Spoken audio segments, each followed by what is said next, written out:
morning. For those of you who were in person yesterday, you saw these. So this is just another version of the same thing you saw in case you need a little refresher. If you weren't here, then obviously this will be really useful to you. So we've been talking about point slope format, which is this. And then we have our classic y equals mx plus b.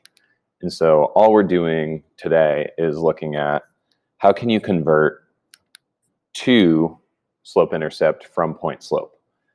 And then how can you prove that your answer is actually correct? So if we take this first equation here and we think about it, all we're going to do is we're going to say we have two sides just like normal. And then we're going to take this 1/2 and simplify because it's outside those parentheses. And so we know that if we multiply by both things inside,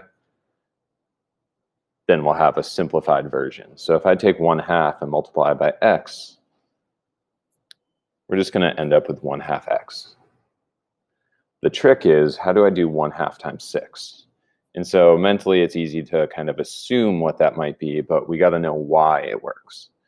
And so remember, if you're multiplying a fraction by a whole number, think about it as being over 1. And now you can just multiply numerator to numerator, denominator to denominator. In this case, that's going to be 6 over 2.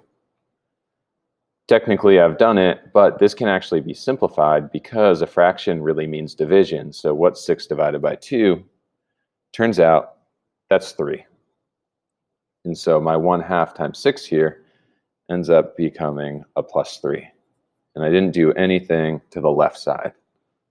So now, notice how this is looking a heck of a lot like slope-intercept format, but we have this minus 10 here that we don't want. So we're just going to add 10 to both sides of our equation. And there we have it. An equation in slope-intercept. So we went from point slope to slope-intercept. How do we verify?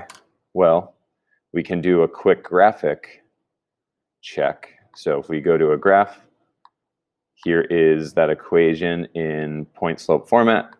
And so if we take a look, there it is. And I'm just going to type our revised equation, y equals 1/2 x plus 13. And sure enough, that line shows up right on top of the original, so we verified it's true. Let's say I had made a mistake and said plus 11.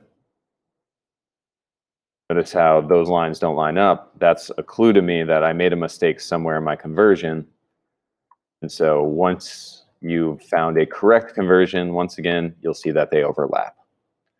All right, so let's take a look at one more, and then that should get you rolling for today.